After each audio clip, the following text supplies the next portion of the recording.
Pessoal, bora lá então para mais uma aula de gramática e texto, cujo assunto é norma padrão e variantes da língua, aulas 28 a 30.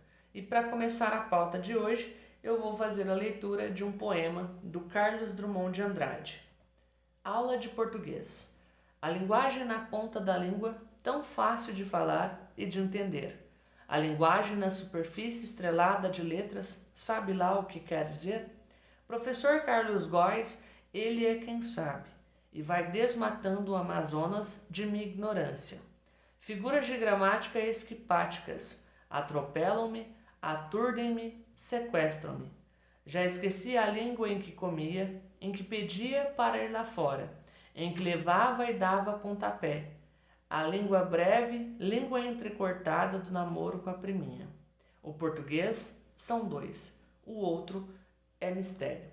Então, conforme vocês podem observar, este poema basicamente traduz a diferença que há entre o português padrão e o português vislumbrado aí nas diversas variações linguísticas, ok?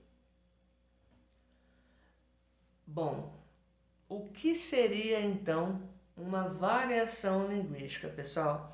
Dentre as várias leituras que nós podemos fazer, eu fico com o seguinte conceito.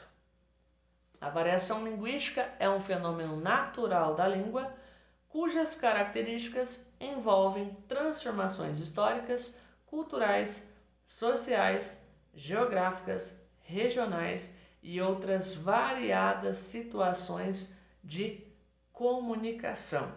O português é, assim, uma língua multifacetada, ok?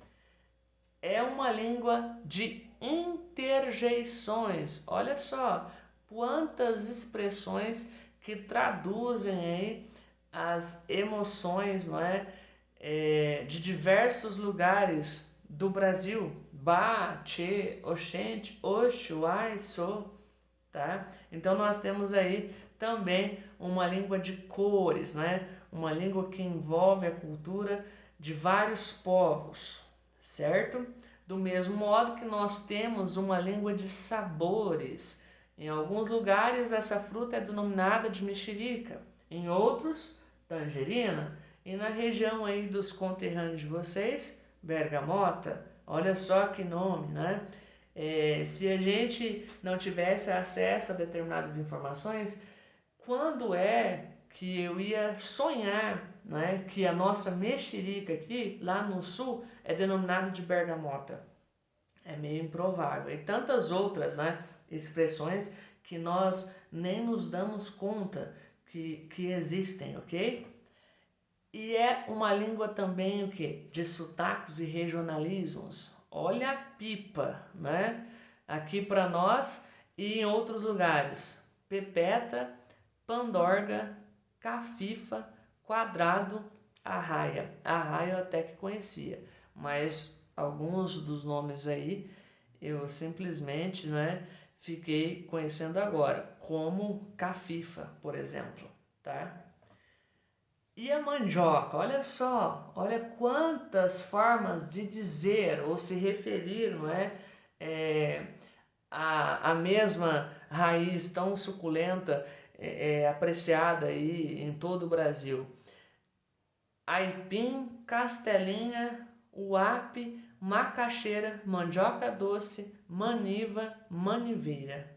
Olha só, pessoal, o português é ou não é uma língua rica? Analisem agora o nosso pão francês.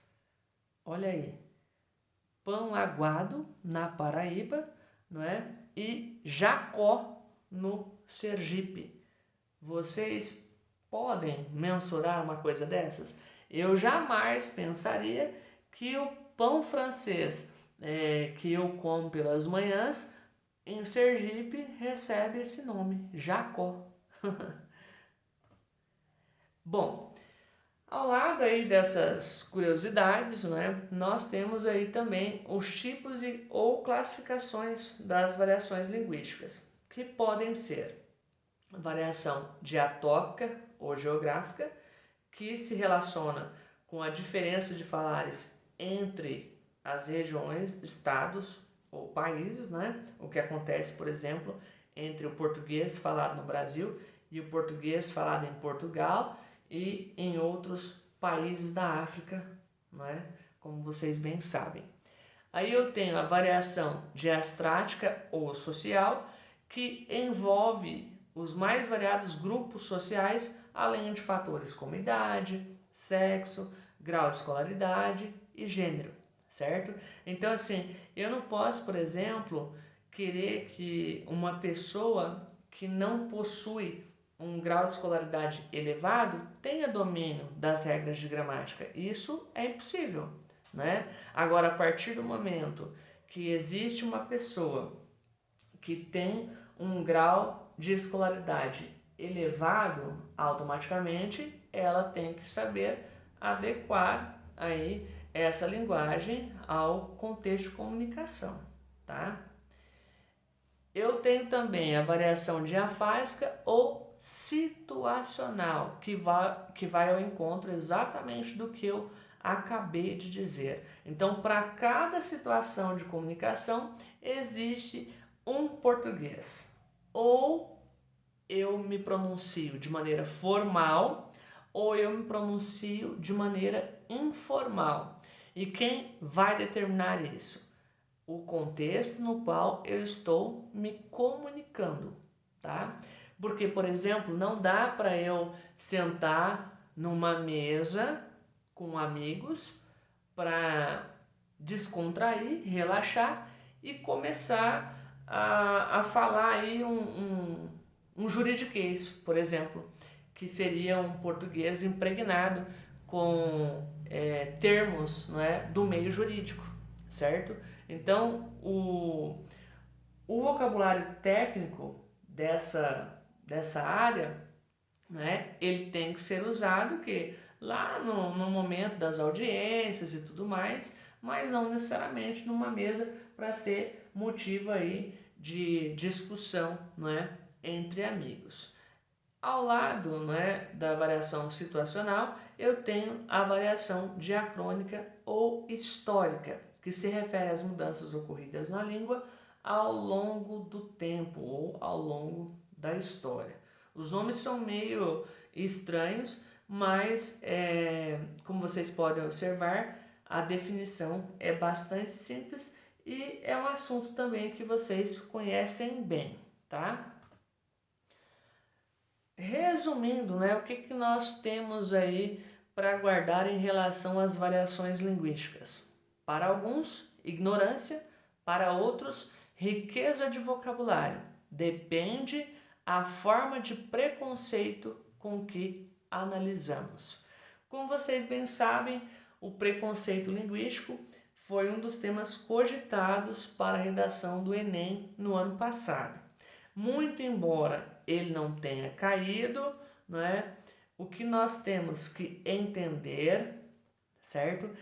É que eu não posso considerar apenas um tipo de língua.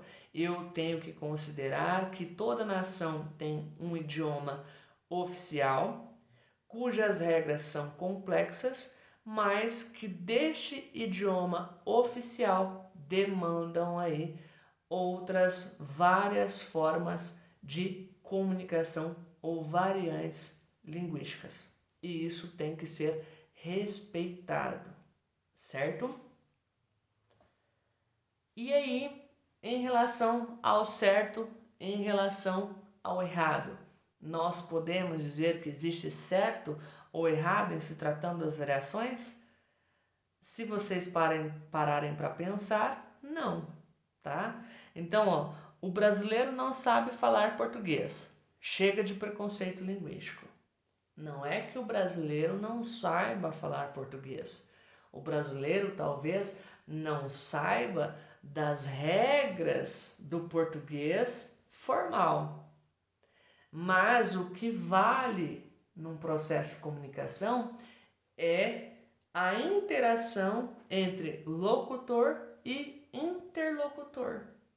Então, se eu me fiz entender, automaticamente eu tive bom êxito no processo de comunicação.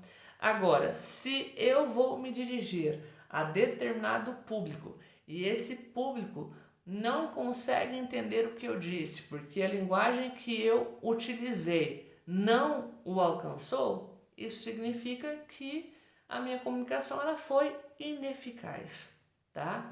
Então, um bom usuário da língua é aquele que adequa a sua linguagem ao contexto de enunciação.